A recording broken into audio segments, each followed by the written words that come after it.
नुसल्ली व नुसल्लिमु अला सय्यिदिना व मौलाना मुहम्मदिन सल्लल्लाहु अलैहि वसल्लम रसूलिहिन नबिय्यिल अमीनिल मकीनिल हनीनिल करीमिर रऊफिर रहीम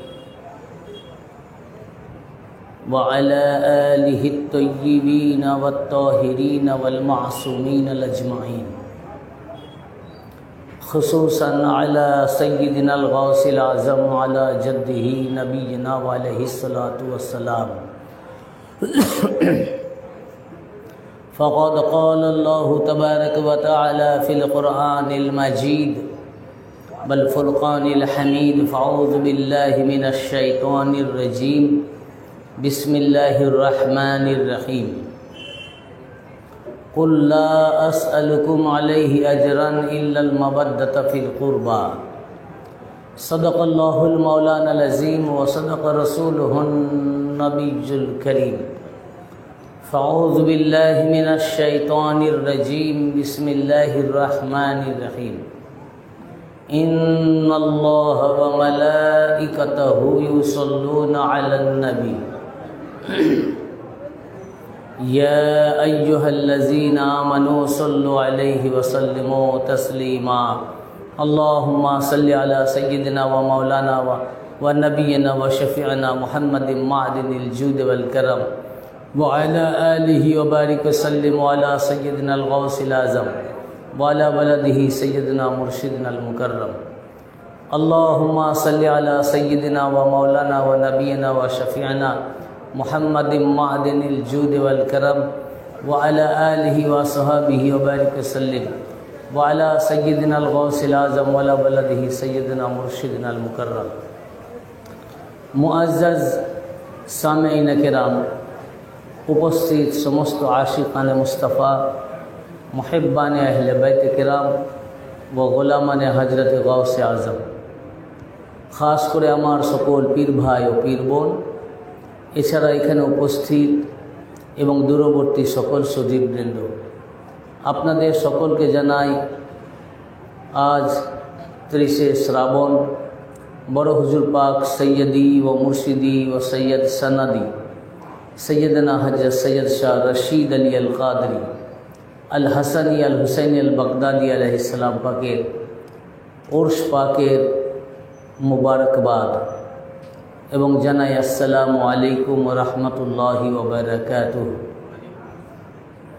आज के 30 श्रावण बड़ हुजूर पाक सैयदना व मुर्शिदना व इमामना व मौलाना व शेखना व क़ुदवातना व गौसना हजरत सैयद शाह रशीद अली अल क़ादरी अल हसनी अल हुसैनी अल बगदादी अलैहिस्सलाम पाके उर्स पाकेर रात्रि हुजूर पाक जखन बेशाल पाक करें एटा चतुर्थ उर्स मुबारक पालित होच्छे।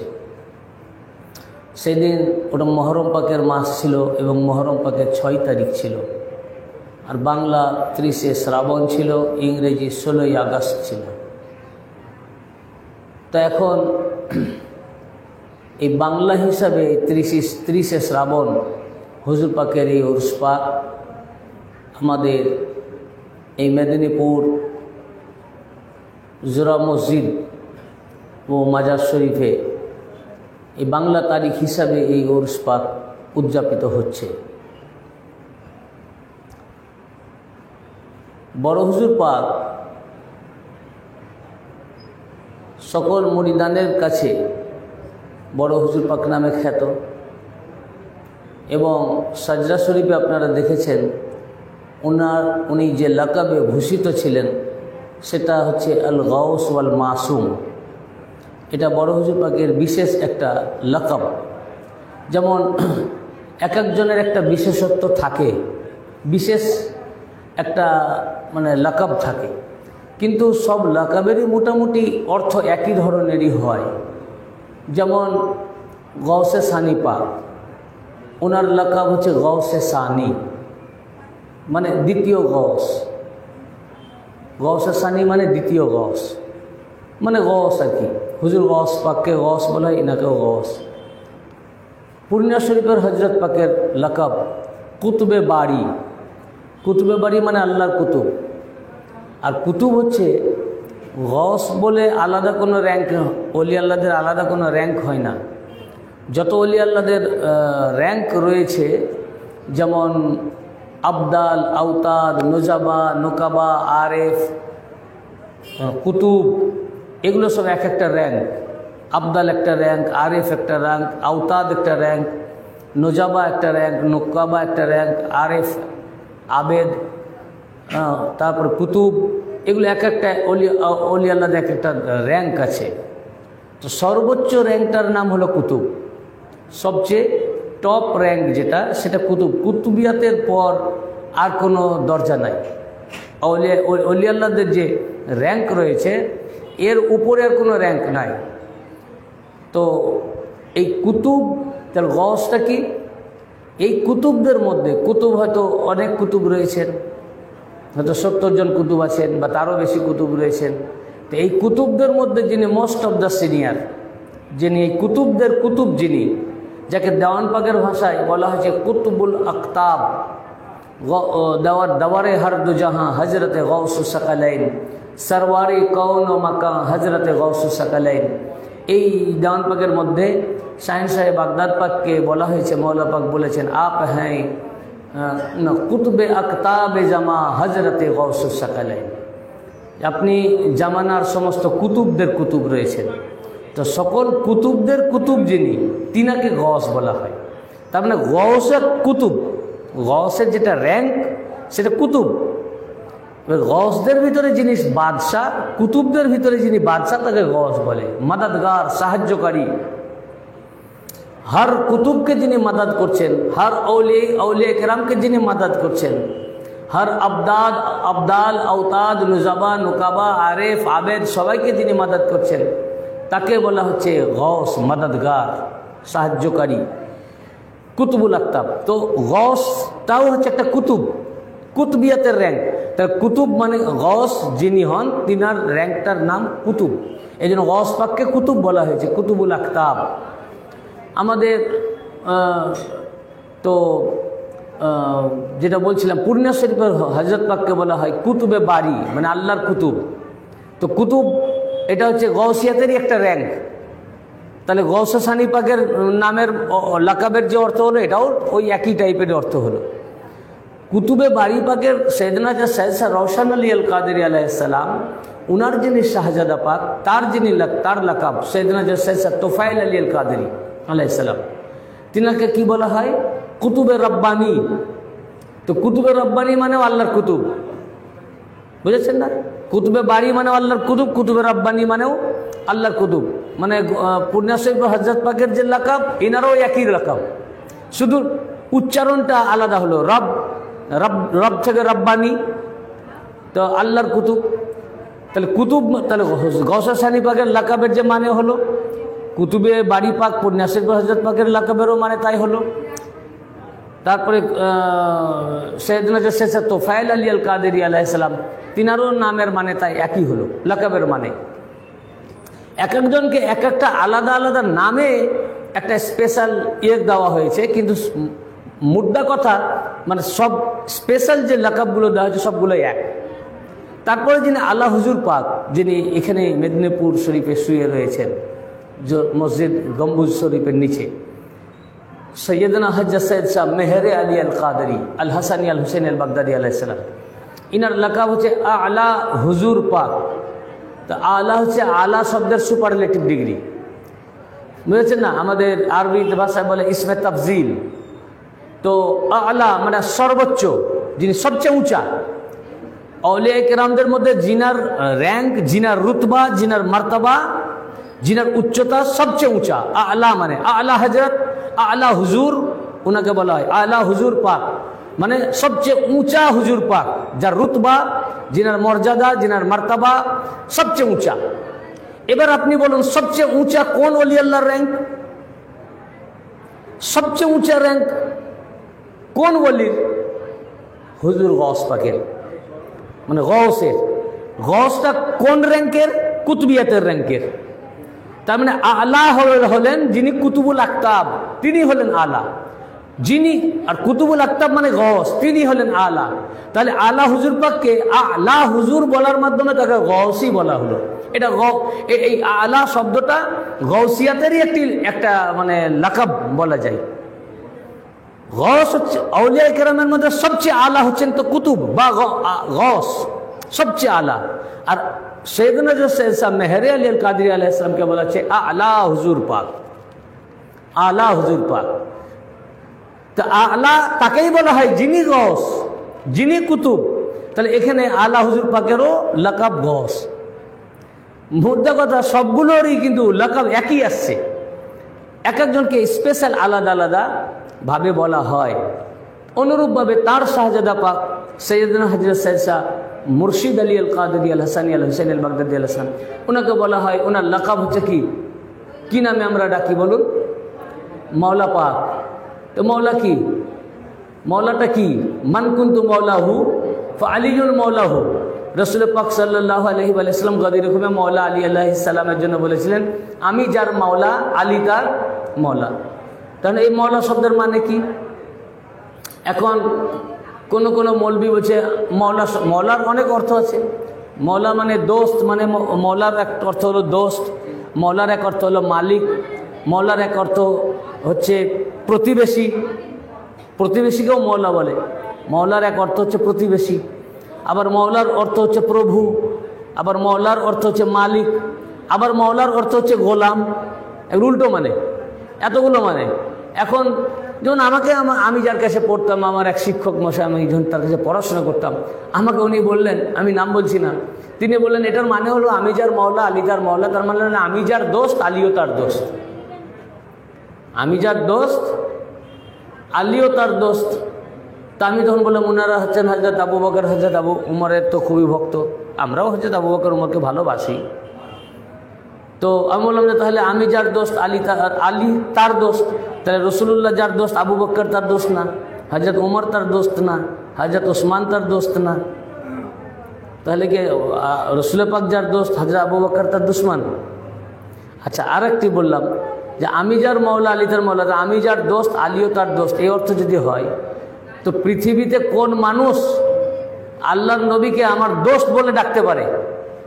পৃথিবীতে কোনো মখলুক, কোনো জিন, কোনো ইনসান নবীজি সাল্লাল্লাহু আলাইহি ওয়াসাল্লামকে বন্ধু এ কথা বলার ক্ষমতা রাখে না, বন্ধু বা ভাই এ কথা বলার অধিকার রাখে না। সমগ্র মানব জাতি হচ্ছে রসুল পাকের গোলাম, বান্দা। বান্দা, গোলাম কি? বান্দা আমি বলছি। কোরআন পাকে আছে, আল্লাহ পাক বলেছেন কুল ইয়া ইবাদি। আল্লাহ পাক কোরআন পাকের আয়াত পাক, আল্লাহ পাক বলছেন যে রসুল পাককে বলছেন আপনি বলেন, আপনি ওদেরকে বলেন যে হে আমার বান্দা, হে আমার বান্দা সমূহ বা হে আমার বান্দারা। তো নবীজিকে বান্দা বলে ডাকতে বলছেন। তো সমস্ত উম্মত নবীর বান্দা, একে বলছে কোরআন। আমি রসুল পাকের বান্দা বা আমি আব্দুর রসুল বললে যদি শিরক হয়, তাহলে আল্লাহ এই আয়াত পাক শিরক অবতীর্ণ করেছেন। শিরকের ফতোয়া তো তুমি তাহলে আল্লাহর উপরে দিতেছো। আল্লাহ হুকুম করছেন যে আপনি বলে দেন যে হে আমার বান্দাগণ। তাহলে সমস্ত মানব জাতি রসুল পাকের বান্দা, রসুল পাকের গোলাম, রসুল পাকের দাস। আমি যদি নিজেকে আব্দুর রসুল বা আব্দুল নবী বলি, এটা কোরআন মোতাবেক হলো। কেন কোরআন, আল্লাহ পাক কোরআন আয়াত নাজিল করে বলছেন যে বলে দিন আমার বান্দা, আপনি ওদেরকে বলুন হে আমার বান্দারা। মানে নবীজিকে বান্দা বলে ডাকতে বলছেন আমাদেরকে, তার উম্মতকে কোরআনে। আর বলছে যে ওনার গোলাম মোহাম্মদ, গোলাম আলী, এইভাবে নাম রাখা যাবে না। আর আল্লাহ বলছেন গোলাম কেন, বান্দা বলে বলছেন। আমরা জানি আমরা আল্লাহর বান্দা। আমরা কার বান্দা? আমরা আল্লাহর বান্দা। তা আমরা বান্দারা জানি যে আমরা আল্লাহর বান্দা। আমরা জানি যে আল্লাহর আমরা বান্দা, সে আল্লাহ জানে এই উম্মত হচ্ছে মুহাম্মদ মুস্তাফার বান্দা সাল্লাল্লাহু আলাইহি ওয়া সাল্লাম। সেই আল্লাহ ঘোষণা দিচ্ছেন যে তোমরা মুহাম্মদ মুস্তাফা সাল্লাল্লাহু আলাইহি ওয়াসাল্লামের বান্দা। খুবই মজার ব্যাপার। এর ভেদ আল্লাহ রসুল ছাড়া কেউ জানে না। মুল্লাকে বললে মুল্লা বলবে শিরক, কিন্তু শিরক তো কোরআনের উপরে চলে আসবে না। হ্যাঁ, রসুল পাক সাল্লাল্লাহু আলাইহি ওয়াসাল্লাম কাঁকর ছুঁড়ছেন, হাত দিয়ে কাঁকর মারলেন, বদরের যুদ্ধে কাঁকর মারলেন। তা আল্লাহ পাক বলছেন ওয়ামা রামাইতা ইজ রামাইতা ওয়ালাকিন্নাল্লাহ রামা। হে আমার হাবিব, আপনি যে কাঁকড় নিক্ষেপ করেছিলেন ওটা আপনি ছুঁড়েন না, ওটা আল্লাহই ছুঁড়েছে। এখন মৌলভী সাহেব কি বলবে? সবাই দেখছে যে বদরের যুদ্ধে নবীজি এসেছেন আর নবীজি পাথর ছুঁড়ছেন, আর আল্লাহ পাক বলছেন হে নবী, আপনি যে পাথর ছুঁড়েছিলেন ওটা আপনি ছুঁড়েন না, ওটা আল্লাহ ছুঁড়েছে। নবীজি সাল্লাল্লাহু আলাইহি ওয়া সাল্লাম গাছের নিচে বসে বায়াত নিচ্ছেন, মুরিদ করছেন সাহাবায়ে কেরামদেরকে, সাহাবীদের হাতের উপরে হাত রেখে বায়াত করছেন। আল্লাহ পাক আয়াত নাযিল করলেন, ইন্নাল্লাযীনা সূরা ফাতর 10 নম্বর আয়াত, ইন্নাল্লাযীনা ইউবাইউনাকা ইন্নামা ইউবাইউনাল্লাহ। নিশ্চয় যারা আপনার হাতে বায়াত নিল, আপনার কাছে যারা বায়াত নিল, তারা কেবলমাত্র আল্লাহর কাছেই বায়াত নিল। যারা আপনার বায়াত তারা আল্লাহর বায়াত, যারা আপনার মুরিদ তারা আল্লাহর মুরিদ। তারপর কি বলছেন? সবারই হাতের উপরে নবীজির হাত, সাহাবীদের হাতের উপরে নবীজির হাত, এভাবে বায়াত নিচ্ছেন। আর আল্লাহ পাক বলছেন ইয়াদুল্লাহি ফাওকা আইদিহিম, তাদের হাতের উপরে ওটা আল্লাহর হাত। সবাই দেখছেন নবীজির হাত আর আল্লাহ বলছেন ওটা আল্লাহর হাত। এখন মৌলভী সাহেব কি বলবে? এখন তাহলে আল্লাহ সবচেয়ে বড় শিরক করছেন, আর মৌলভী সাহেব সবচেয়ে বেশি তৌহিদের কাজ, তৌহিদ সবচেয়ে তৌহিদবাদী হচ্ছে মৌলভী, আর সবচেয়ে শিরকের কথা করে না বলেছেন আল্লাহ। নাউজুবিল্লাহ, আস্তাগফিরুল্লাহ। তা আল্লাহ রসুল পাকের হাতকে বলছেন আমার হাত, রসুল পাকের বায়াত নেওয়াকে বলছেন আমার বায়াত, রসুল পাকের পাথর নিক্ষেপ করাকে বলছেন আমার পাথর নিক্ষেপ করা। আবার রসুল আল্লাহ পাক কি বলছেন? কুল্লু মান আলাইহা ফান ওয়া ইয়াবকা ওয়াজহু রাব্বিকা যুল জালালি ওয়াল ইকরাম। সব একদিন শেষ হয়ে যাবে, ফানা। ফানা হবে না? কিছু থাকবে? মানুষ থাকবে, জিন থাকবে, ইনসান থাকবে, সাধারণ কোনো মানুষ থাকবে, আউলিয়া ইকরাম থাকবে, কেউ থাকবে না, কেউই থাকবে না। এমনকি অন্য যত 1,23,999 পয়গম্বর তারাও ফানা হয়ে গেছেন, সব ফানা। আল্লাহ পাক বলেন কুল্লু মান আলাইহা ফান, সমস্ত কিছু কুল দ্বারা সব শামিল হয়ে গেল, কিছু বাকি থাকলো, সব একদিন ফানা হয়ে যাবে, শেষ হয়ে যাবে। কি থাকবে? ওয়াজহু রাব্বিকা, শুধু বাকি থাকবে আপনার রবের চেহারা। ওয়া ইয়াবকা ওয়াজহু রাব্বিকা, বলছেন না রব বাকি থাকবেন। আল্লাহ ইয়াতে বলেননি যে তো সব শেষ হয়ে যাবে শুধু তোমাদের রব থাকবেন, সব শেষ হয়ে যাবে শুধু আল্লাহ থাকবেন, সব শেষ হয়ে যাবে শুধু তোমাদের প্রতিপালক থাকবেন, না, এটা আল্লাহ বলেন নাই। কারণ আল্লাহ থাকবেন এ কথা বলার যুক্তি নাই। আল্লাহ ছিলেন, আছেন, চিরঞ্জীব, হামেশার জন্য থাকবেন। কাজেই বান্দার সাথে তুলনা করে আল্লাহ থাকবেন এ কথা বলার কোনো যুক্তি নাই। তাই আল্লাহ তাআলা কখনো বলেননি যে সবই শেষ হয়ে যাবে শুধু তোমাদের রব থেকে যাবেন, বাকি থাকবেন তোমাদের রব। এ কথা কোরআনে কোনো জায়গায় বলা নাই। বলা আছে যে সব শেষ হয়ে যাবে শুধু তোমাদের রবের চেহারা বাকি থাকবে। তো রবের চেহারা রব নয়, রব আলাদা। রবের হাত রব নয়, রবের পা রব নয়, রবের চেহারা রব নয়, চেহারা ওটা আলাদা কিছু। মৌলা আলী মুশকিল কুশা আলাইহিস সালামকে বলা হয় ওয়াজহুল্লাহ, আল্লাহর চেহারা। মৌলা আলীকে বলা হয় ইয়াদুল্লাহ, আল্লাহর হাত। মৌলা আলী আলাইহিস সালামের একটা নাম কুওয়াতুল্লাহ, আল্লাহর শক্তি।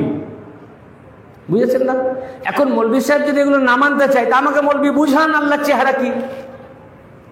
আর যদি আল্লাহর চেহারা বলতে আল্লাহর, আপনি আমাদের মানুষের মতো আল্লাহ একটা মানুষ থাকবেন, আল্লাহর হাত থাকবে, আল্লাহর মাথা থাকবে, আল্লাহর পা থাকবে, আল্লাহর কান থাকবে, আল্লাহর নখ থাকবে, সব থাকবে, তার মধ্যে কিয়ামতের পর সবই ফানা হয়ে যাবে, আল্লাহর চেহারাটা শুধু থেকে যাবে। তাহলে আল্লাহর চেহারাটা থেকে যাবে, তাহলে হাত ধ্বংস হয়ে যাবে, মাথা ধ্বংস হয়ে যাবে, পা ধ্বংস হয়ে যাবে, মুখ ধ্বংস হয়ে যাবে, নাক ধ্বংস হয়ে যাবে, শুধু চেহারা থাকবে, আল্লাহর বাকিগুলো ধ্বংস হয়ে যাবে।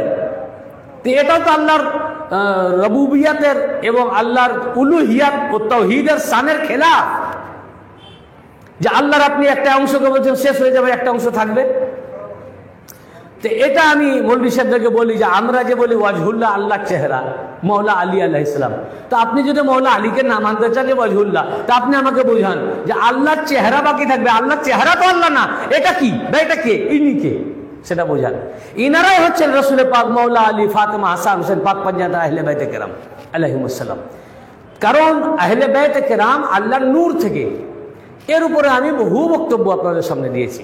কোরআন থেকে এর উপরে আয়াত পাক আছে, হাদিস পাকে অসংখ্য হাদিসে করিমা এসেছে যে রসুল পাক সাল্লাল্লাহু আলাইহি ওয়াসাল্লাম, মাওলা আলী, ফাতেমা, হাসান, হুসাইন পাক পাঞ্জাতন নূর, 5টা নূর, আর এই পাঞ্জাতন পাক থেকে নূরের ধারা চলছে। সবাই হবে না, একটা ধারা নূর চলছে কিয়ামত অবধি। আহলে বাইত থাকবেন আর আহলে বাইত নূর হবেন, এই নূরের ধারা চলছে। তো নূরটা কার? পাঞ্জাতন পাক যে নূর, ইমাম হাসান হুসাইন আলাইহিসসালাম যে নূর, ফাতেমাতুজ জাহরা আলাইহিসসালাম যে নূর, মৌলা আলী আলাইহিসসালাম যে নূর, রসুল পাক যে নূর। তো নূর কার?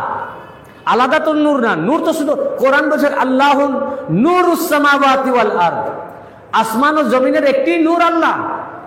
তো আল্লাহই শুধু নূর, আল্লাহ ছাড়া কোনো নূর নাই। আল্লাহর সাথে কোনো নূরকে যদি আনা হয় তো ওটা শিরক হবে। আল্লাহর নূরের সমতুল প্যারালাল আল্লাহর সাথে কম্পেয়ার করার মতো কোনো নূর নাই।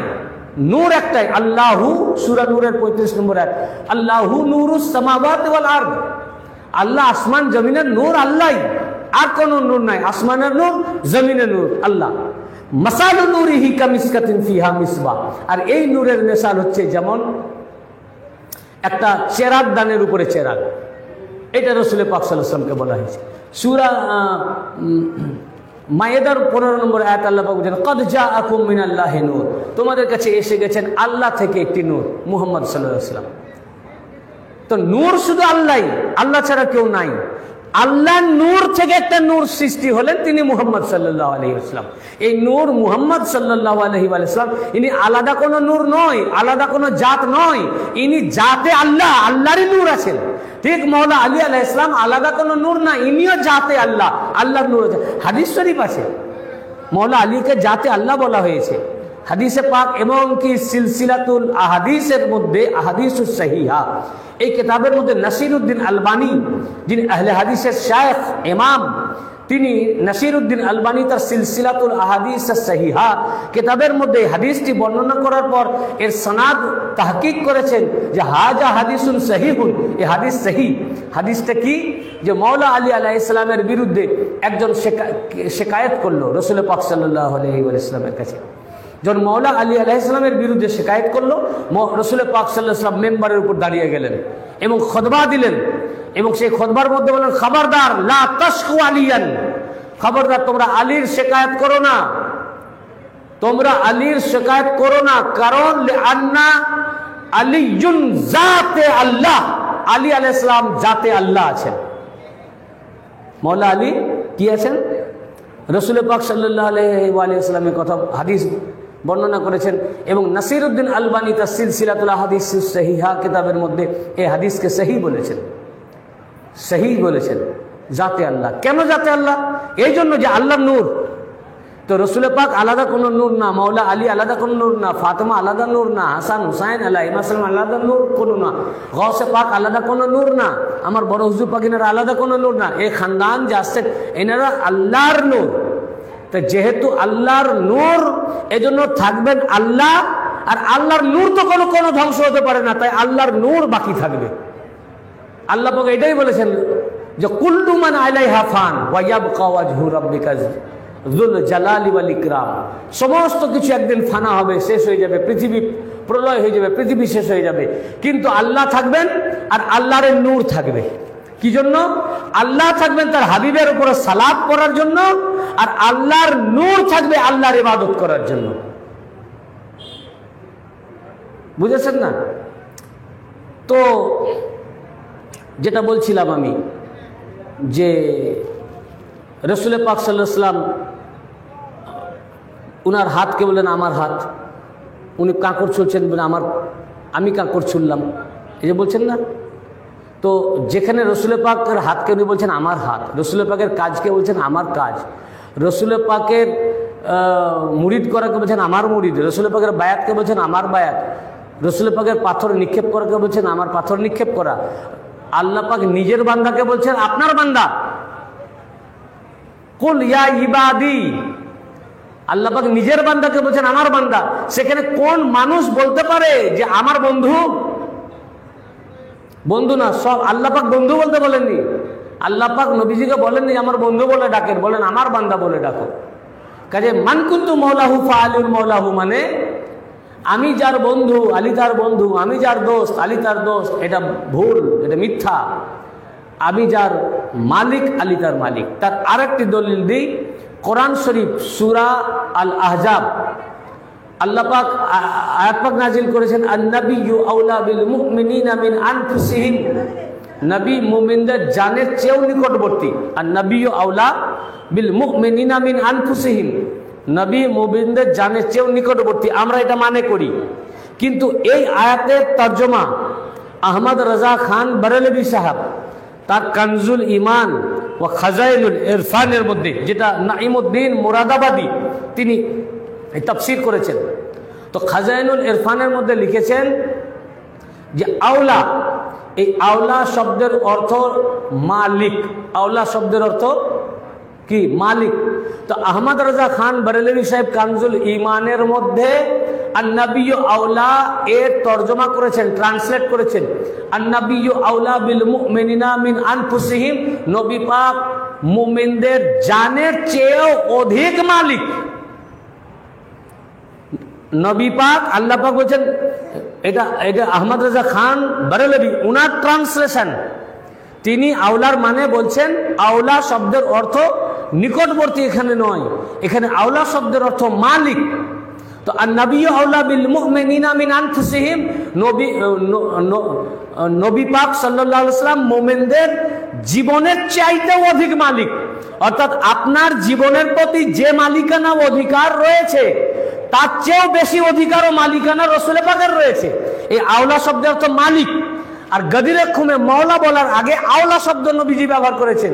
উনি বলেছিলেন আলাস্তু না, উনি বলেছিলেন আমি কি তোমাদের কি হাদিস শরীফটা আমি এবারটা ভুলে গেলাম, যে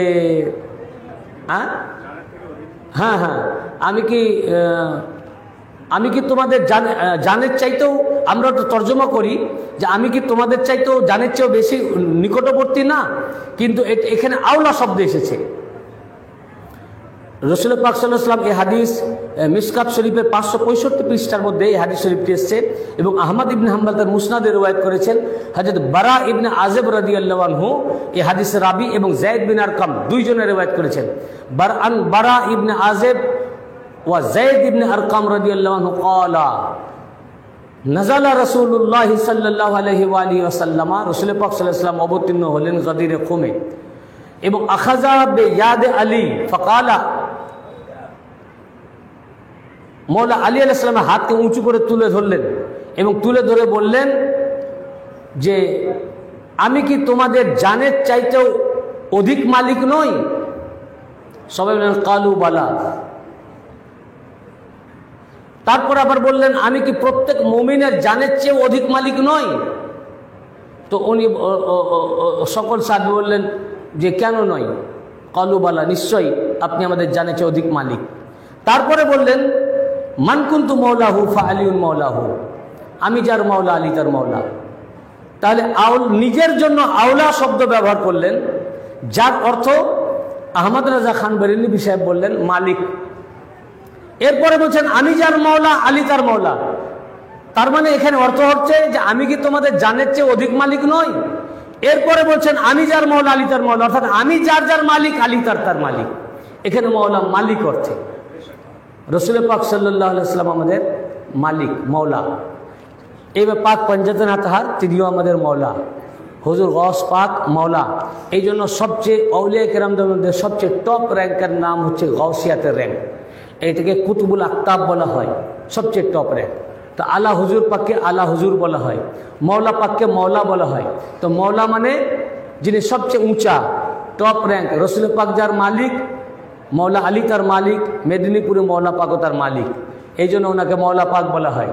তো মৌলা মানেও এটা গৌস। এই জন্য দেওয়ানে হজরতে জামালে প্রথম পাতাতে লেখা আছে, দেখবেন মুসান্নিফের নাম লেখা আছে শাহেন শাহে বেলায়েত, কুতুবুল আখতাব, গৌসে জামা।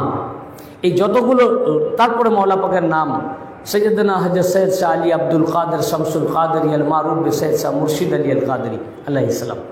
তো এখানে যতগুলো আলকাব ব্যবহার করা হচ্ছে এগুলো সব সায়েন্সে বাগদাদ পাকের আলকাব। যেমন কুতুবুল আখতাব গৌস পাককে বলা হয়, মৌলা পাকের মুসান্নিফের নামের আগে মৌলা পাককে বলা হয়েছে, ওনার নাম পাক লিখতে গিয়ে। তারপরে গৌসে জামা হুজুর গৌস পাককে বলা হয়। দাওয়ারে হর দো জাহাঁ হজরত গৌস সাকালাইনের মধ্যে লেখা আছে আপ হ্যাঁ গৌসে জাহাঁ হজরত গৌস সাকালাইন। গৌস পাককে বলা হচ্ছে উভয় জাহানের গৌস, আপনি হচ্ছেন জাহানের গৌস। আর মৌলা পাকের নামে লেখা আছে গৌসে জামা, জামানার গৌস। তো সায়েন্সে বাগদাদ পাকের যা লাকাব, যা আলকাব, তা মৌলা পাকের নাম পাকে লেখা আছে। তাহলে আমরা দেখতে পেলাম যে গৌসে সানি পাক থেকে শুরু করে মৌলা পাক পর্যন্ত যাদের যত হজরত পাক, প্রত্যেকের যা আলাদা আলাদা লাকাব, কিন্তু সব লাকাবের মূল কিন্তু একই, গৌসে গিয়ে মিশছে, ওখানে গিয়ে যাচ্ছে, গৌসকে বোঝাচ্ছে, সমস্ত লাকাবই গৌসকে বোঝাচ্ছে। অর্থাৎ এই খানদান পাকের যিনারা সাজ্জাদান নাসিন হন, এনারা সব গৌস হন। এই জন্য দেওয়ান পাকে দেখবেন আলা হুজুর পাকের নাম পাক লেখা আছে, ওখানে আমরা নাম পাক করি। তো অনেক জায়গায় নাম পাকের আগে গৌস লেখা আছে, ইমাম লেখা আছে। আলা হুজুর পাকের নাম পাকে আগে ইমাম লেখা আছে, গৌস লেখা আছে। তো এনারা ইমাম আছেন, গৌস আছেন। আবার পর্দা হুজুর পাক সৈয়দুল আজজ সৈয়দ শাহ মুস্তারশিদ আলী আল কাদরি আল হাসানি আল হুসাইন আল বাগদাদি আলাইহিস সালাম, উনার লাকাব সানি মৌলা পাক। সানি মৌলা পাক, মেদিনীপুরে মৌলা পাককে মৌলা পাক বলা হয়, হুজুর গৌস পাককে গৌস পাক বলা হয়, আর মঙ্গলপুরের হজরত পাককে গৌসে সানি পাক বলা হয়, একই জিনিস। মৌলা পাককে মৌলা পাক বলা হয়, মৌলায়ে কায়নাত পাককেও মৌলা পাক বলা হয়। আর সৈয়দুল আজজ সৈয়দ শাহ মুস্তারশিদ আলী আল কাদরি আলাইহিস সালাম, আপনারা সাজদা পাক তো পড়েন না, সাজদা পাক পড়ে দেখবেন এই লাকাব লেখা আছে মৌলায়ে সানি। মৌলায়ে সানি এই কথাটি লেখা আছে, মানে সানি মৌলা পাক, মানে একই মৌলা পাক। এটাই গৌস পাকের লাকাব। মৌলা মানে সবচেয়ে উঁচা, যিনি মালিক, সবারই মালিক, আমরা সব গোলাম। তা যিনি মালিক হন, তিনি বাদশাহ হন, তিনি গৌস হন। এটা সৈয়দনা মুস্তারশিদ আলী আল কাদরি আলাইহিস সালাম পর্যন্ত ওনার লাকাব গেল। তাহলে কারো লাকাব গৌসে সানি পাক, কারো লাকাব কুতুবে বারি পাক, কারো লাকাব কুতুবে রব্বানি পাক, কারো লাকাব আলা হুজুর পাক, কারো লাকাব মৌলা পাক, কারো হুজুর লাকাব সানি মৌলা পাক। আর আজকে যিনার উরুস পাক, বড় হুজুর পাক সৈয়দনা সৈয়দ শাহ রশিদ আলী আল কাদরি আল হাসানি আল হুসাইন আল বাগদাদি আলাইহিস সালাম, ইনার এমন একটি লাকাব যেটা দুই লাকাবকে একত্রিত করে একটা লাকাব ওনার জন্য রয়েছে, যেটা সাজরা পাকের মধ্যে আছে।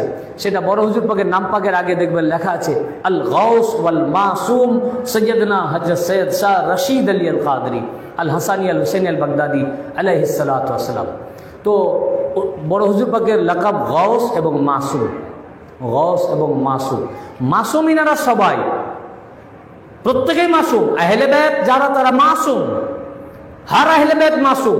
মাসুম ছাড়া আহলে বাইত হবেন না, আর আহলে বাইত মাসুম ছাড়া হবেন না। তার কারণ আল্লাহ পাক কোরআনে আয়াত পাক নাযিল করেছেন, ইন্নামা ইউরিদুল্লাহু লিইয়ুযহিবা আনকুমুর রিজসা আহলাল বাইতি ওয়া লিইতাহহিরাকুম তাতহীরা। আল্লাহ পাক কেবলমাত্র চান, হে আহলে বাইত, আপনাদের থেকে হর রিজকে দূরে রাখতে, সমস্ত প্রকার নাপাকি, সমস্ত প্রকার রিজ, সমস্ত প্রকার খারাপি দূরে রাখতে। যত প্রকারের রিজ মানে খালি দৈহিক নাপাকিকে রিজ বলে না, মিথ্যা কথা বলা রিজ, চুগলি করা রিজ, গীপদ করা রিজ, খারাপ কথা বলা রিজ, খারাপ শোনা রিজ, খারাপ জিনিস দেখা রিজ, গালিগালাজ করা রিজ, চুরি করা রিজ, তারপরে আপনার কুফরি কাজ করা রিজ, শিরক করা রিজ, যে কোনো খারাপ চিন্তা করা রিজ, ভুল, এমনকি ভুল কাজ সেটাও রিজ। তো আল্লাহ পাক বলছেন আহলে বাইত পাককে সমস্ত প্রকার রিজ থেকে দূরে রেখেছেন। মানে কি, সমস্ত ধরনের নাপাকি, সমস্ত ধরনের খারাপ চিন্তা, সমস্ত ধরনের খারাপ কথা, সমস্ত প্রকারের গুনাহ, এমনকি সমস্ত মানে ভুল ভ্রান্তি, সবকিছু থেকে দূরে রেখেছেন, অর্থাৎ মাসুম রেখেছেন। এটাই হচ্ছে আয়াতে তাতহীরের অর্থ, যে সমস্ত প্রকার নাপাক থেকে আপনাদের দূরে রেখেছেন, মানে আল্লাহ পাক আপনাদেরকেই মাসুম রেখেছেন। এমন মাসুম যে কোনো প্রকার ধাব্বা, কোনো প্রকারের কালি, কোনো প্রকারের গন্দেগি, কোনো প্রকারের খারাপই যেন আপনাদের কাছে না আসে। আর খারাপকে চেনার উপায়, যারাই আপনাদের থেকে দূরে আছে তারাই খারাপই। কারণ আল্লাহ পাক কেবলমাত্র চান হে আহলে বাইত আপনাদের থেকে নাপাককে দূরে রাখতে। এই আয়াত পাক ইন্নামা এই কালেমে হাসার দ্বারা আল্লাহ পাক এই পরিষ্কার করে দিলেন সারা কায়নাতে কেবলমাত্র আহলে বাইত পাকরাই পাক, কেবলমাত্র আহলে বাইত পাকগণই পাক, বাকি সবারই মধ্যে কিছু না কিছু খারাপই রয়েছে, ভুল ত্রুটি রয়েছে, রিজস রয়েছে। আর যারা বলেছেন আপনাদের থেকে নাপাককে দূরে রাখতে, নাপাককে দূরে রাখতে আল্লাহ পাক কেবলমাত্র চান, অর্থাৎ যারা নাপাক হবে তারা আহলে বাইতের দূরে থাকবে। জেনে রাখবেন এতে আপনাদের আমাদের আফসোস করার দরকার নাই, প্রয়োজন নাই। কেন অনেক ভিডিওতে দেখছেন যে অনেকে আহলে বাইত পাকের শান পাকে মুস্তাফি করার কথা বলছে। যারাই আহলে বাইত পাকের বিরুদ্ধে জবানদারাজি করছে বা আহলে বাইত পাকের বিরুদ্ধে মুখ খুলছে বা আহলে বাইত পাকের বিরুদ্ধে বলছে, জানবেন ও নাপাক, তাই আহলে বাইতের বিরুদ্ধে বলছে। কেন এই নাপাক মুখ দ্বারা আল্লাহ পাক আহলে বাইত পাকের চর্চা করতে দিবেন না, আহলে বাইত থেকে দূরে রাখবেন, জামানার আহলে বাইত থেকে দূরে রাখবেন। তো বড় হুজুর পাকের এটি একটি লাকাব ছিল, আল গাউস ওয়াল মাসুম, হার রিজ থেকে পাক বড় হুজুর পাক। ইনার অসংখ্য কারামত পাক রয়েছে। এই হুজুর পাক ইনারা আহলে বাইত, ইনাদের যারা দুশ্মনী করবে তারা কিন্তু জাহান্নামে চলে যাবে। আল্লাহ রসুল সাল্লাল্লাহু আলাইহি ওয়াসাল্লাম ইনাদেরকে ধরার জন্য বলেছিলেন। আমরা এটা বিভিন্ন বক্তব্যের মধ্যে আমরা এই হাদিস শরীফ প্রায়ই বলে থাকি। এই হাদিস শরীফের তিরমিজি শরীফের 2য় খণ্ডের 219 পৃষ্ঠায় হাদিস শরীফটি এসছে। আল্লাহ নবী সাল্লাল্লাহু আলাইহি ওয়াসাল্লাম আরাফার ময়দানে বলেছেন, ফের গদিরে খুমের ময়দানে বলেছেন। আল্লাহ রসুল জাবের ইবনে আব্দুল্লাহ আল আনসারী রাদিয়াল্লাহু হাদিস বর্ণনা করেন, আল্লাহ রসুল বললেন, ইয়া আইয়ুহান নাস ইন্নী তারাকতু ফীকুম মান ইন আখাযতুম বিহি লান তাদিল্লু কিতাবুল্লাহি ওয়া ইতরাতি আহলি বাইতি। আল্লাহ রসুল সাল্লাল্লাহু আলাইহি ওয়াসাল্লাম সাহাবায়ে কেরামদেরকে বললেন যে আমি তোমাদের মাঝে 2টি গুরুত্বপূর্ণ জিনিস ছেড়ে যাচ্ছি। একটি আল্লাহর কিতাব কোরআন, দ্বিতীয়টি আমার ইতরাত, আমার আহলে বাইত। যতক্ষণ এই দুটোকে আঁকড়ে ধরবে ততক্ষণ পথভ্রষ্ট হবে না। এই হাদিস শরীফ থেকে আমি কয়েকটা জিনিস আপনাদের সামনে তুলে ধরবো, কয়েকটা পয়েন্ট, কয়েকটি নুকতা। প্রথম নুকতা, আল্লাহ নবী যে কথা এই হাদিস শরীফটি বলেছিলেন তখন আমরা কেউ ছিলাম না। এটা সাহাবায়ে কেরামদের মাঝে বললেন, 1,24,000 সাহাবী, তাদেরকে বললেন আমি তোমাদের মাঝে 2টি গুরুত্বপূর্ণ জিনিস ছেড়ে যাচ্ছি। একটি আল্লাহর কিতাব কোরআন, দ্বিতীয়টি আমার ইতরাত আহলে বাইত। কাদের মাঝে? সাহাবীদেরকে বলছেন ফীকুম, ফীকুম। কুম বলতে আমরা নই, আমরা আসিনি, আমরা তখন আসিনি, আমরা গায়েব, অনুপস্থিত। আমরা আলামে আরওয়ায় ছিলাম, আমাদের রূহ আলামে আরওয়াতে ছিল। তখন সামনে যারা মাওজুদ, উপস্থিত, হাজির, তারা হচ্ছেন আসহাবে রাসূল, কি তাই না? সাহাবীদেরকে বলছেন ফীকুম, ফীকুম, তোমাদের মাঝে 2টি গুরুত্বপূর্ণ জিনিস ছেড়ে যাচ্ছি। একটি কিতাবুল্লাহ, আল্লাহর কিতাব কোরআন, আর দ্বিতীয়টি তোমাদের মাঝে রেখে গেলাম আমার ইতরাত, আমার আহলে বাইত, আলী ফাতেমা হাসান হোসেন। যতক্ষণ তোমরা এই দুটোকে আখাযতুম বিহি আঁকড়ে ধরবে, মজবুতির সাথে আঁকড়ে ধরে থাকবে, লান তাদিল্লু, কখনো পথভ্রষ্ট হবে না। এই যে পথভ্রষ্ট হবে না, এই কথাটা কাকে বললেন? আপনাকে বলেছেন? আমাদের চঞ্চল সাহেব ছিলেন না চৌধুরী ইমতিয়াজ হক সাহেব ছিলেন না এই পীর ভাইয়েরা ছিলেন? কে ছিলেন? তোমরা পথভ্রষ্ট হবে না, এই যে অ্যাড্রেস করলেন তোমরা বলে, লান তাদিল্লু, তোমরা পথভ্রষ্ট হবে না, তোমাদের মাঝে রেখে গেলাম। এই যে অ্যাড্রেস করলেন, এটা সাহাবায়ে কেরামকে, সাহাবায়ে কেরামকে অ্যাড্রেস করে বলছেন তোমাদের মাঝে রেখে গেছে আমি 2টি জিনিস, কোরআন আর আমার আহলে বাইত। এই দুটোকে যদি তোমরা আঁকড়ে ধরো, কোরআন আর আমার ইতরাত, আমার সন্তান সন্ততি, আমার আহলে বাইত। সত্য কথা কিন্তু তিতা লাগে, যদি কাউকে তিতা লাগে আমার কিছু করার নাই ভাই, এটা হাদিসে পাক। যদি তোমরা আঁকড়ে ধরো, তোমরা আঁকড়ে ধরো, অ্যাড্রেস করছেন কাকে? সাহাবায়ে কেরামকে। তোমরা আঁকড়ে ধরো, তাহলে কখনো লান তাদিল্লু, কখনো পথভ্রষ্ট হবে না। তার মানে কি? তোমরা না ধরলে তোমরাও পথভ্রষ্ট হবে। সাহাবায়ে কেরামদেরও পথভ্রষ্ট হওয়ার আশঙ্কা রয়েছে, আল্লাহর নবীর ভাষ্য প্রমাণ করে। অর্থাৎ তোমরা যাতে পথভ্রষ্ট না হও, তাই আমি তোমাদের মধ্যে 2টি জিনিস রেখে যাচ্ছি। পথভ্রষ্টতা থেকে বাঁচবার জন্য তোমাদের উপায় বাতলে দিয়ে যাচ্ছি, উপায় দেখিয়ে দিয়ে যাচ্ছি, রাস্তা দেখিয়ে দিয়ে যাচ্ছি, যাতে তোমরা পথভ্রষ্টতা থেকে বাঁচতে পারো। কাকে বলছেন? সাহাবায়ে কেরামকে, যাতে তোমরা পথভ্রষ্টতা থেকে বাঁচতে পারো। তো তোমরা যদি এই দুটোকে, কোরআন আর আমার ইতরাত, কোরআন আর আলী, কোরআন আর ফাতেমা, কোরআন আর হাসান, কোরআন আর হুসাইন, এই দুটোকে যদি তোমরা আঁকড়ে ধরতে পারো, লান তাদিল্লু, লানে তাকিদ, লা বলেন নাই, লান তাদিল্লু, নেভার, কখনো পথভ্রষ্ট হবে না। তার মানে আল্লাহর নবী তাদেরকে সতর্ক করলেন, কি ঠিক কিনা, হ্যাঁ কিনা বলুন? তাদেরকে সতর্ক করলেন যে আমি তোমাদের মধ্যে যে দুটো জিনিস রেখে গেলাম, এদেরকে যদি আঁকড়ে ধরো তাহলে হেদায়েতের উপরে তোমরা থাকলে, তোমরা মুমিন, তোমরা সাহাবিয়ে রাসূল, তোমাদের জন্য রাদিয়াল্লাহু আনহুম। আর যদি তোমরা দুটোর মধ্যে একটিকে ছেড়ে দাও, তোমরা পথভ্রষ্ট। সাহাবী তো দূরের কথা, মুসলমান থেকে খারিজ, ইসলামের খাতা থেকে নাম বাতিল। গোমরা, গোমরা মানে কি? গোমরা মানে মুসলমান, গোমরা মানে পথভ্রষ্ট, ইসলাম থেকে খারিজ হয়ে গেল, ও মুনাফিক হয়ে গেল, কাফির হয়ে গেল, মুরতাদ হয়ে গেল, ধর্মচ্যুত হয়ে গেল। তার মানে তোমাদের ভিতরে যারা যারা আহলে বাইত পাককে ধরবে, তোমরা ईमानदार, তোমরা মুমিন, তোমরা সাহাবী। तो साहबी का पहचान, साहबी के चिनार लिटमस टेस्ट, साहबी चिनार कोष्टी पाथर, কোন কোন সাহাবীর ভিতরে হুব্বে আলী ছিল, কার কার ভিতরে বুগজে আলী ছিল। এই জন্য আল্লাহ নবী বলেছেন, লা ইউহিব্বু আলিয়াল মুনাফিকুন ওয়ালা ইউবগিদুহু মুমিনুন। আলীকে কখনোই মুহাব্বত করবে না যে মুনাফিক, আর আলীর সাথে কখনোই দুশমনি রাখবে না যে মুমিন। অর্থাৎ যে আলীকে মুহাব্বত করবে ওই মুমিন, আর যে আলী আলাইহিস সালামের সাথে দুশমনি করবে, দুশমনি রাখবে ও মুনাফিক। তিরমিজি শরীফের 2য় খণ্ডে 213 পৃষ্ঠা এবং মুসলিম শরীফের মধ্যে হাদিসে পাক সহিহ সনদে মাওলা আলী হাদিসের রাবী উনি বলছেন, আল্লাহর রাসূল আমার থেকে অঙ্গীকার নিয়েছেন, ওয়াদা করেছেন যে তোমাকে কখনোই মুনাফিক মুহাব্বত করবে না, আর মুমিন কখনোই তোমার সাথে দুশমনি রাখবে না। অর্থাৎ মুমিন ওনার মুহাব্বত রাখবে। অর্থাৎ সাহাবায়ে কেরামদের মধ্যে যারা ওনার মুহাব্বত করবেন তারা মুমিন হবেন, ওনারা সাহাবী। তাহলে কে সাহাবী? আল্লাহ রাসূল বলে দিলেন যে তোমরা আমার কাছে কালেমা পড়েছো, আমার দিন গ্রহণ করেছো, আমার পিছনে তোমরা নামাজ পড়ছো, সাহাবীর মধ্যে দাখিল হয়ে গেছো, কিন্তু তোমাদের সাহাবিয়াত কায়েম থাকলো কি থাকলো না নির্ভর করছে আমি যে দুটি জিনিস রেখে গেছি, কোরআন আর আহলে বাইত, এই দুটোকে তোমরা কিরকম ব্যবহার করেছো এই দুটির প্রতি। এই জন্য আল্লাহ রাসূল বলেছে, ফানজুরু কাইফা তাখলুফুনি ফিহিমা, তোমরা দেখার বিষয় যে তোমরা এই দুই বস্তুর সাথে কি ব্যবহার করো। তাহলে সাহাবী সাহাবী যে করছেন, সাহাবী কে? যারা আহলে বাইত পাককে মুহাব্বত করেন তারা সাহাবী, যারা আহলে বাইতকে মুহাব্বত করেন নাই, আহলে বাইতের বিরুদ্ধে অস্ত্র ধারণ করেছে, ও তো সাহাবী নয়, মুসলমানই না,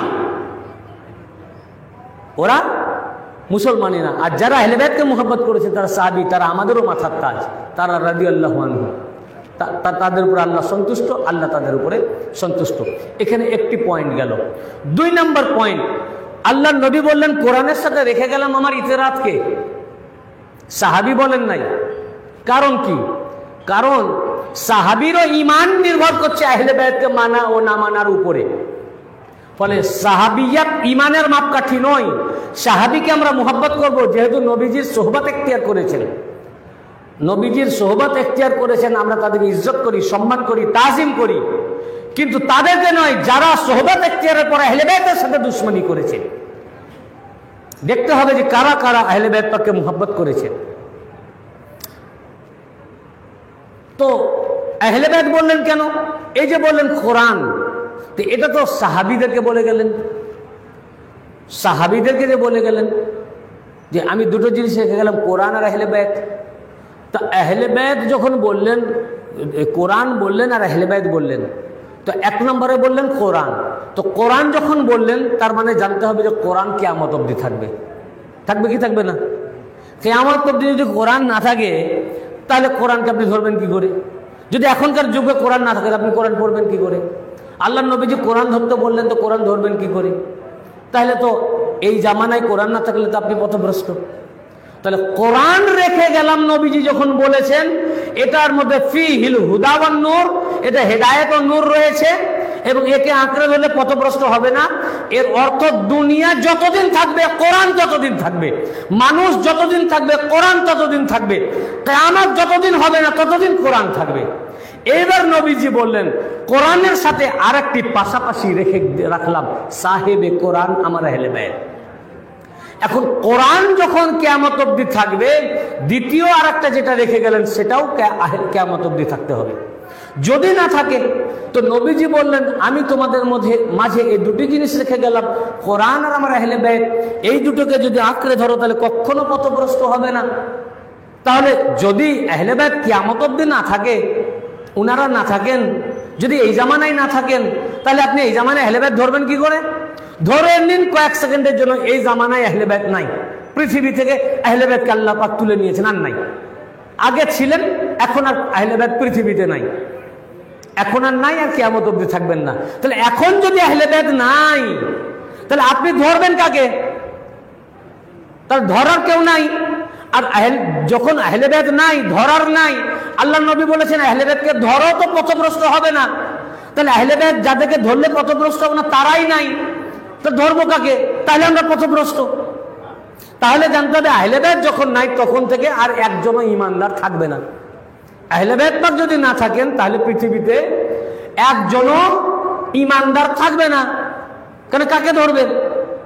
এখন আল্লাহর নবী যখন পবিত্র জবান দ্বারা বলেছেন, এই জবানে যে দুটো জিনিস রেখে গেছে, কোরআন আরেকটি আমার আহলে বাইত, তো এটা ঈমান রাখতে হবে কিয়ামত তক কোরআনও থাকবে, কোরআনের সাথে সাথে সাহেবে কোরআন আমার আহলে বাইতও থাকবে, হর জামানায় থাকবে।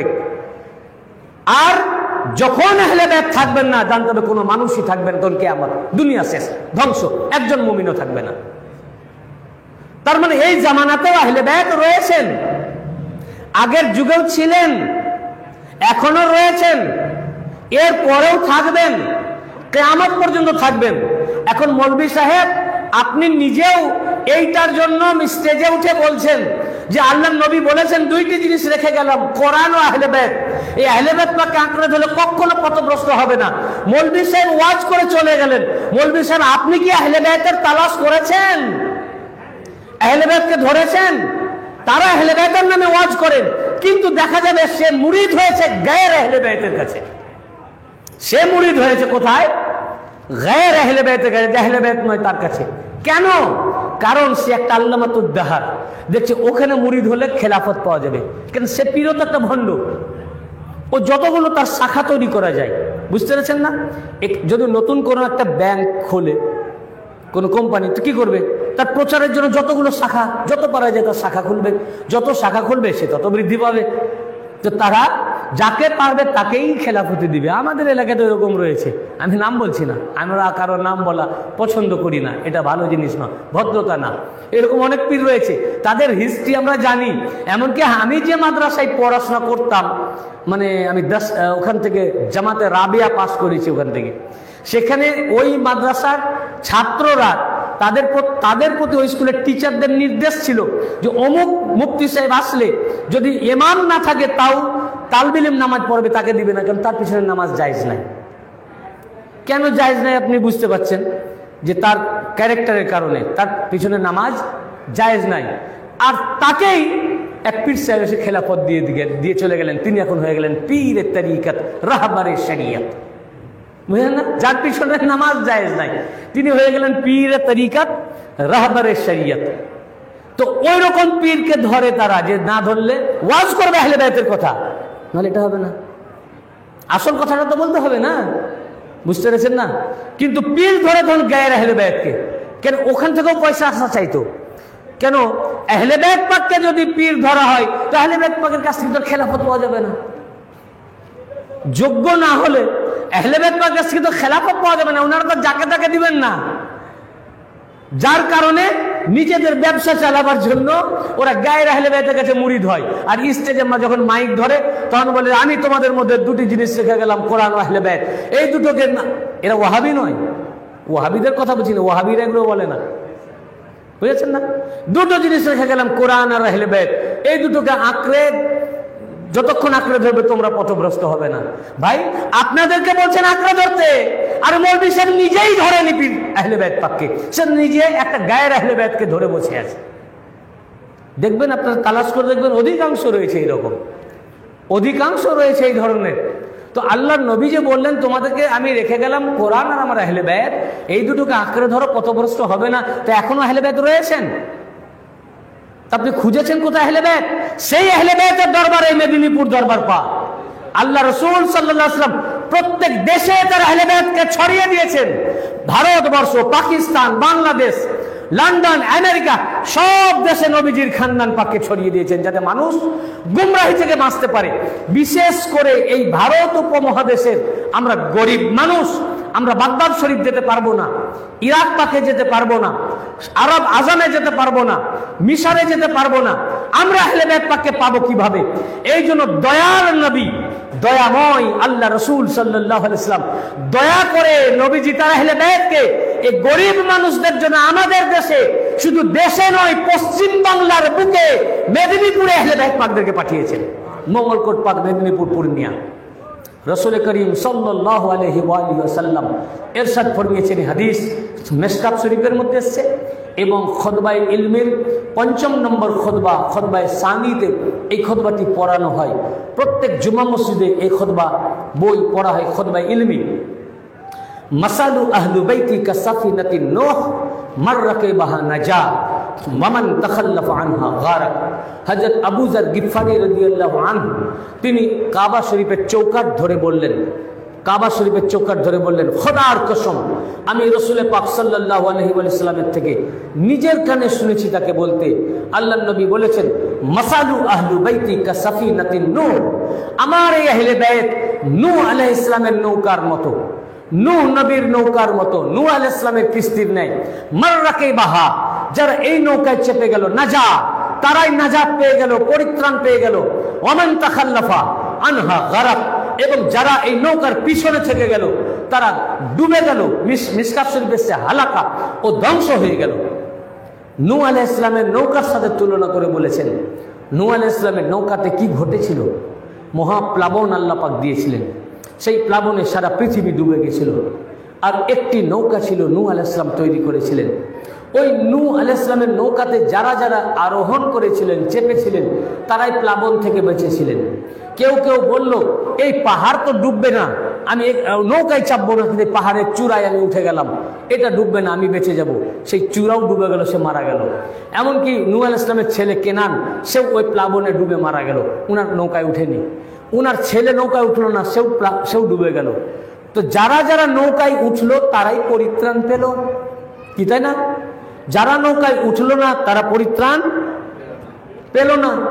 আল্লাহ নবী বললেন, এই ৭৩ ফেরকার সমুদ্রে আমার আহলে বায়াত, আমার এই খানদান, আমার এই ঘরওয়ালা, আমার এই ঘরানা, আমার এই औलाद पाक, আমার এই আহলে বায়াত পাক, আমার আলী, ফাতেমা, হাসান, হুসাইন, হুজুর গৌসে পাকের সিলসিলা নূহ আলাইহিস সালামের নৌকার মতো।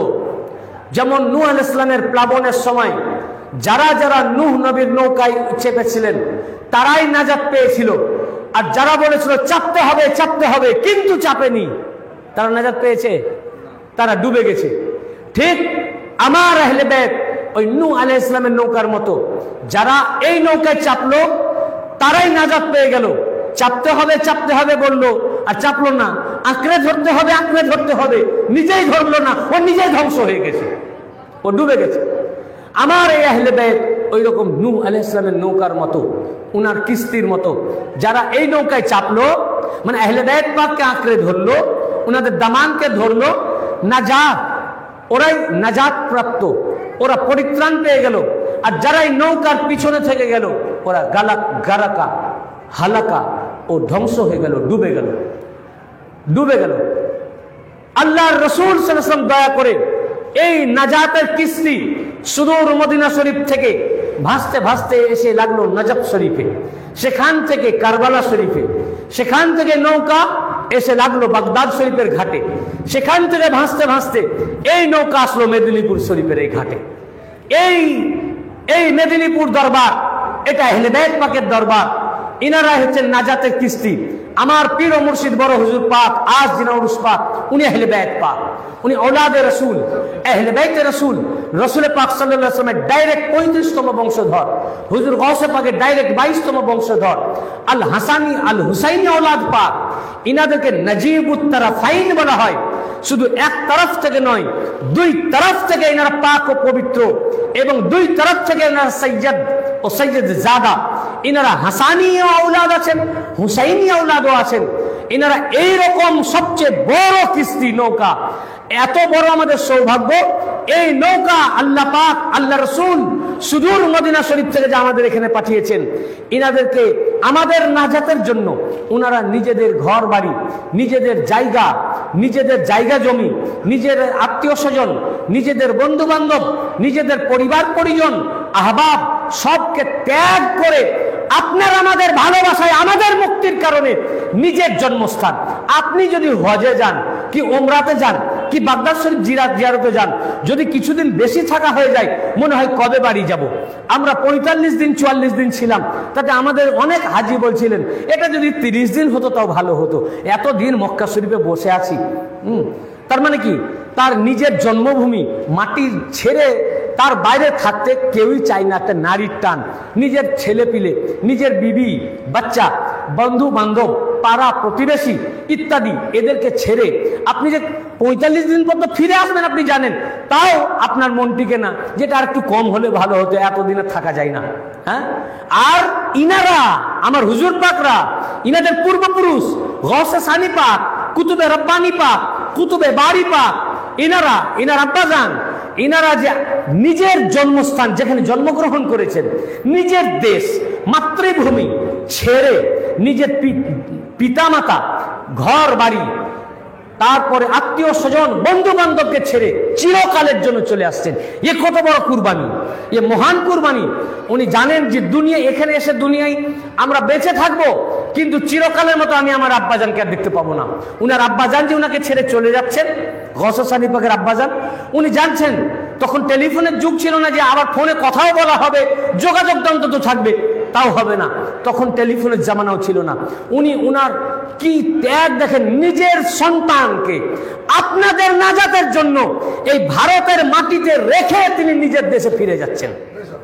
কোন বাপ পারবে, আম মানুষ পারবে, সাধারণ মানুষ পারবে এই কাজ করতে? আপনাদের জন্য শুধু, আমাদের জন্য শুধু, এই গুনাহগারদের নাজাতের জন্য, মুক্তির জন্য, পরিত্রাণের জন্য। এদেরকে কে নাজাত দিবে? এদেরকে রাস্তা কে দেখাবে? এদেরকে সিরাতে মুস্তাকিম কে দেখাবে? হেদায়েতের পথে কে চালাবে? এটা আলে মুহাম্মদকেই করতে হবে। কাজে আলে মুহাম্মদ হিসাবে তাদের দায়িত্বের জায়গা থেকে তিনারা নিজের পিতা পুত্রের ভালোবাসাকে কুরবানি দিয়ে 2 সন্তানকে ছেড়ে চির জনমের জন্য ছেড়ে চলে যাচ্ছেন এখান থেকে। আবার গৌসে সানি পাক, কুতুবে বাড়ি পাক, কুতুবে রব্বানি পাক এবং গৌসে সানি পাক, কুতুবে বাড়ি পাক উনার আব্বাজানকে ছেড়ে দিচ্ছেন। চিরকালের মতো আর আব্বার দেখা হবে না, টেলিফোন নাকি ফোনেও কথা হবে না। কি জন্য? আপনার আমার জন্য। আজ বলুন, এই মেদিনীপুর দরবার পাক পেতাম গৌসে সানি পাক না আসলে? এই দরবার আমরা পেতাম, আপনার মাথায় এই কাদেরিয়া টুপি থাকতো, আপনি আমি সব ওহাবি হয়ে যেতাম। তাহলে কত বড় আমাদের প্রতি উনাদের এহসান, যে নিজেদের জমি জায়গা, ভূমি, মাটি, মাতৃভূমি, পিতা মাতা, ভাই বোন, স্ত্রী পুত্র, পরিবার পরিজন, বন্ধু বান্ধব সব ত্যাগ করে চিরকালের জন্য একদম কুরবানি দিয়ে এই দেশে এসেছেন আপনাদের ভালোবাসার টানে, আপনাদের মুহাব্বতে, আপনাদের নাজাতের জন্য, পরিত্রাণের জন্য। তো আপনি যদি আপনার জীবনটাও আপনার পীর মুর্শিদের জন্য উৎসর্গ করে দেন, তাও ওনার বিন্দু মাত্র ঋণ পরিশোধ হবে না। আপনি ভাবছেন সামান্য খেদমত পাক করলেন, আমি বিরাট খাদেম, যে কত খেদমত করেছেন, আমার চেয়ে বড় আর খাদেম আছে? আমি 24 ঘন্টা ওনার কাছে থাকি, আমি এত বড় খাদেম। হ্যাঁ, আর উনি তোমার জন্য কি করেছেন এটা ভেবে দেখেছো? উল্টো দিক দিয়ে একবার দেখো যে ইনারা এ খানদান পাক, এ ঘরওয়ালা, এ আহলে বাইত এক তো কারবালায় কুরবানি দিলেন জীবন, আর ইনারা মাথা থেকে, দেহ থেকে মস্তক বিচ্ছিন্ন না করে যে কুরবানি দিয়েছেন, দুনিয়ায় বেঁচে থেকে যে কুরবানি দিয়েছেন। কারবালায় ইমাম পাক তো আলী আকবর আলাইহিস সালামকে কুরবানি করে দিয়েছেন। আলী আসগর আলাইহিস সালাম কুরবানি দিয়েছে বেমিসাল, এর কোনো মিসাল নাই, এর তুলনা নাই, নজিরবিহীন, এবং কিয়ামত পর্যন্ত হবে না কাহারো দ্বারা। আর তার আহলে বাইত পাক এখনো করে দেখাচ্ছেন যে তার সন্তান থাকতেও সন্তান নাই, সন্তানকে চিরকালের মতো কুরবানি দিয়ে চলে যাচ্ছেন বাগদাদ শরীফের দিকে। গৌসে সানি পাকের আব্বাজান, গৌসে সানি পাক তার আব্বাকে চিরকালের মতো বিদায় দিয়ে দিচ্ছেন, যে আছেন দুনিয়ায় গৌসে সানি পাকের আব্বাজান বা জাহের হায়াতে, কিন্তু উনি দেখতে পাচ্ছেন না। এটাও কি কম বড় কুরবানি? এই জন্য এনাদের বেসালকেও শাহাদাত বলা হয়। এই জন্য এটা শাহাদাত কেন? রাসূল পাক সাল্লাল্লাহু আলাইহি ওয়াসাল্লাম বলেছেন, মাতা আলা হুব্বে আলে মুহাম্মাদিন মাতা শাহীদান, যারা আলে মুহাম্মাদের উপরে মুহাব্বত রাখে এবং মুহাব্বত রেখে মারা যায় সে শহীদ হয়ে মৃত্যুবরণ করলো। আপনিও যদি ইনাদের মুহাব্বতে মারা যান তো আপনিও শহীদ। রাসূল পাক সাল্লাল্লাহু আলাইহি ওয়াসাল্লাম বলেছেন যে ওনাদের মুহাব্বতে যে মারা গেল সে শহীদ হয়ে মৃত্যুবরণ করলো। বুঝেছেন না? তো এই যে হুজুর পাক ইনারা আহলে বাইত এই দেশে এসেছেন আমাদের নাজাতের জন্য। আল্লাহ রাসূল বললেন, মাসালু আহলু বাইতি কাসাফিতান নাতি নূহ, আমার আহলে বাইত নূহ নবীর কিস্তির নাই, নৌকার মতো। তো এই মেদিনীপুর দরবার পাক, এটা মেদিনীপুর দরবার আম ওলি নয়, ইনারা আহলে বাইত পাক, ইনারা এটা নাজাতের নৌকা। যারা এই নৌকাতে চাপলো, যারা এই নৌকাতে চাপলো, যারা গৌসে পাককে আঁকড়ে ধরলো, বড় হুজুর পাককে আঁকড়ে ধরলো, তারা নাজা, তারা পরিত্রাণ পেল। এটা হাদিসে পাক, এটা আমি বলছি না ভাই, তা আমার কথা না। এই খানদান পাকের যাকেই ধরলো, আহলে বাইত পাক যারা আহলে বাইত রয়েছেন, আহলে বাইত যারা তাদেরকে ধরলো, তারাই নাজাত পেল। আর যারা আহলে বাইতের পিছনে থেকে গেল, যারা ইনাদেরকে পেয়েও যারা পেল না, এর চেয়ে বদনসিব আর দুর্ভাগ্যর কেউ নাই। এক শ্রেণী এসে যারা জানতেই পারেনি এখন ইনাদেরকে, আর এক শ্রেণী এসে জানে, চিড়েছে, বুঝেছে, পেয়েছে, পেয়েও পাইনি, ছেড়ে দিয়েছে। এদের চেয়ে বদনসিব আর কেউ নাই, এরা গুমরাহ পথভ্রষ্ট। আমাদের চরম সৌভাগ্য, আল্লাহ রাসূল সাল্লাল্লাহু আলাইহি ওয়াসাল্লাম তারা আহলে বাইত পাককে আমাদের এই দেশে পাঠিয়ে দিয়েছেন। আজ উনারই উরুস পাক, আহলে বাইত পাকের উরুস পাক, রাসূল পাকের 35তম আহলে বাইত, গৌসে পাকের 22তম আহলে বাইত পাক, উনার আজকে উরুস পাক, উনার উরুস পাকে হাজির হয়েছি। উনার এই উরুস পাকে হাজির হওয়াটা একটি ইবাদত, এটা একটা সওয়াব, এটা একটা নেকি। এখানে যারা উপস্থিত রয়েছেন আপনার আমল নামায় নেকি লেখা হচ্ছে এবং আপনার বদি, ততটা বদি আপনার মিটানো হচ্ছে। বুঝেছেন না? বড় হুজুর পাক এমন ছিলেন, উনার চেহারা পাক দেখলেই মানুষ বুঝতে পারতো যে ইনি কে। আপনার কোনো বন্ধু বলল যে তোমার দরবারে একবার নিয়ে যাও, আমি যাব। এখন আপনি হুজুর পাক মারগ্রাম গেছেন, বলে চলো ওখানে ওনাকে যাবে। এখন আপনি গেলেন, হুজুর পাক বাইরে তাশরিফ এনেছেন, এখন দেখে আপনি বিভোর হয়ে গেছেন, আপনার বন্ধুকে বলতেই ভুলে গেছেন। এখন হুজুর পাক যখন চলে গেলেন ভিতরে, আপনার যা হুজুর পাককে তো বলা হয়, আমার বন্ধুকে তো দেখানো হলো না। বলে ভাই আপনাকে তো বলা হলো না আমার হুজুর পাককে দেখানোর জন্য। বলে আপনাকে আর দেখাতে হবে না, আমি চিনে নিয়েছি। হাজার হাজার মানুষের মাঝে যদি আমার হুজুর পাক এসে যান, দেখলেই বোঝা যাবে যে ইনি হচ্ছেন আল্লাহর ওলি। কেন ইনারা সবসময় নূর নূর চমকায়। ইনাদেরও দুটো হাত আছে, দুটো পা আছে, দুটো চোখ আছে, দুটো কান আছে, একটি মাথা আছে, মুখ আছে, সবই আমাদের মতো, কিন্তু আমাদের মতো না, আমাদের থেকে একেবারে আলাদা।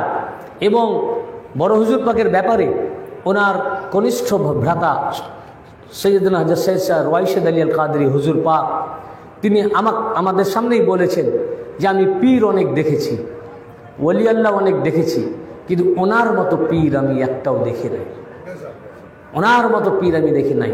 এবং এটাও বললেন উনি দুনিয়াতে ছিলেন, কিন্তু ভিতর নিজের থেকে দুনিয়াকে উনি বার করে দিয়েছিলেন।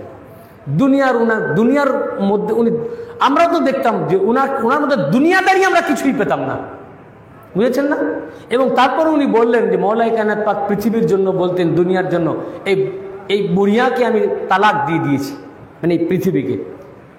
তো উনি বললেন মওলাই কায়নাত পাক যেটা বলেছিলেন সেটা বাস্তব বড় হুজুর পাকের মধ্যে আমরা দেখেছি, যে ওনার মধ্যে আপনারাও দেখেছেন, আপনারা ওনার মুরিদ রয়েছেন অনেক বেশ অধিকাংশই, কিন্তু ওনার মধ্যে দুনিয়াদারির কোনো জিনিস আমরা দেখি নাই।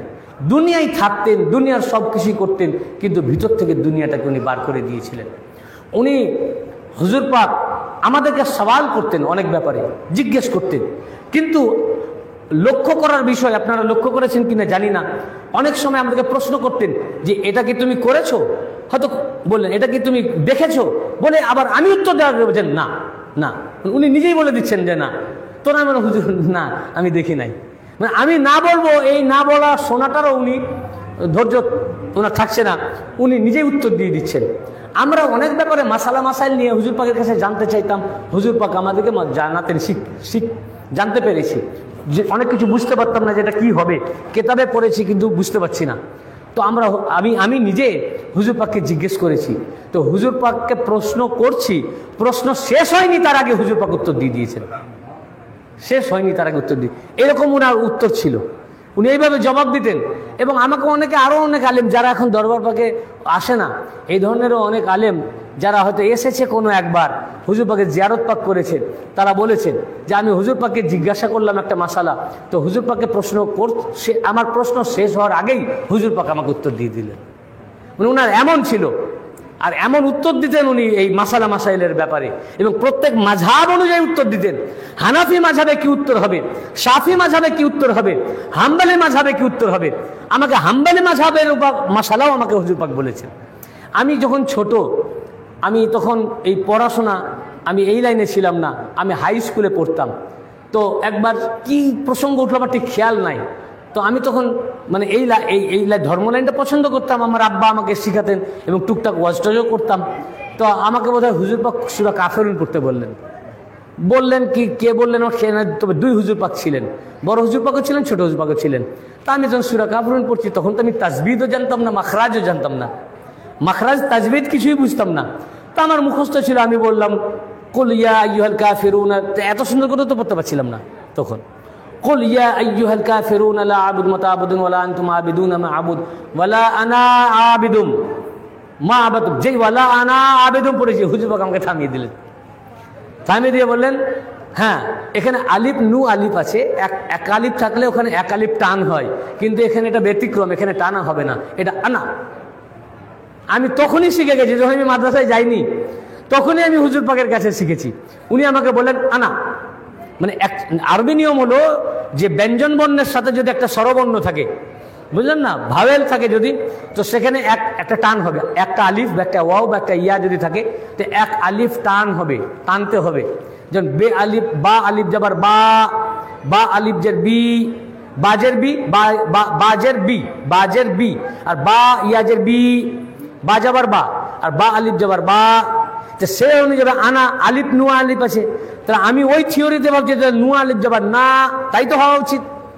তা আমি ওটা আনা পড়েছি, কিন্তু এটা ব্যতিক্রম রয়েছে, এইখানে এই জায়গাটাতে টান হবে না, এটা তো আমি জানতাম না, আমি নর্মাল অ্যাপ্লাই করে দিয়েছি। তো হুজুর পাক সঙ্গে সঙ্গে মুহূর্তের মধ্যে ওই জায়গায় আমাকে থামিয়ে দিয়ে স্টপ করে দিলেন, বলেন না এখানে আনা হবে না, আলিফ থাকলে এখানে আলিফ টান হবে না, এটা ব্যতিক্রম, এখানে পড়তে হবে আনা। আনা মানে একদম সঙ্গে সঙ্গে হুজুর পাক ধরে ফেলতেন। আমি বাচ্চা, কিন্তু আমাকে ঠিক জায়গায় ধরে দিন। আর ওই যে আমি বাচ্চা অবস্থায় শিখেছি ওটা আমার মাথায় রয়েছে, ছোটবেলায় যেটা শেখা যায় না সেটাই মাথার থেকে যায়। এইরকমভাবে হুজুর পাক উনি মানে ছোটোখাটো ভুল যদি কেউ করে সেটাও হুজুর পাক ধরে দিতেন, মুহূর্তের মধ্যে ধরে ফেলতেন। সানি মৌলা পাকেরও তো শুনেছেন ঈদের নামাজের নিয়ত আমরা মা আসিত্তাতে পড়ি, হুজুর পাক আমাদেরকে শিখালেন মা আসিত্তি। এটা আমরা গ্রামাটিক্যাল ভুল করি, সবাই ভুল করে, এটা তো আমি আপনাদের বক্তব্যে বলেছি।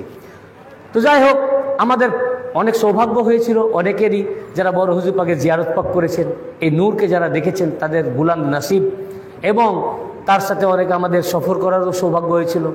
গোলামকে যে মানে গোলামি করার যে আমরা ওনার সৌভাগ্য লাভ করেছিলাম, এটা বিশাল তাকদীরের বিষয়।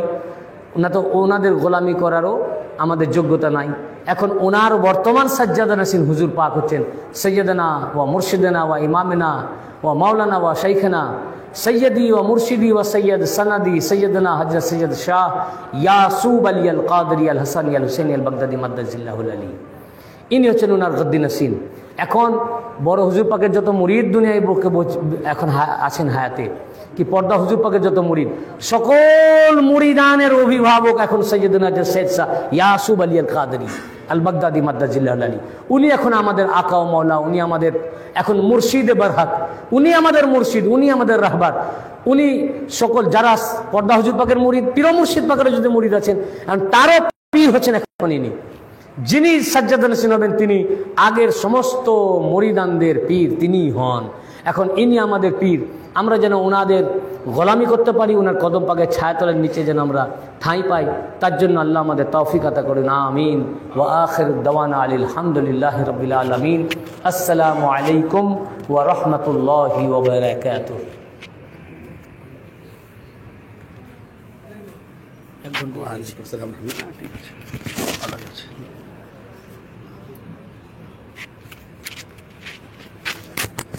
না হয়েছে ভালো, 1 ঘন্টা বেশি হোক না, ও তো অসুবিধা হয়েছে, 10-15 মিনিট হলে হয়ে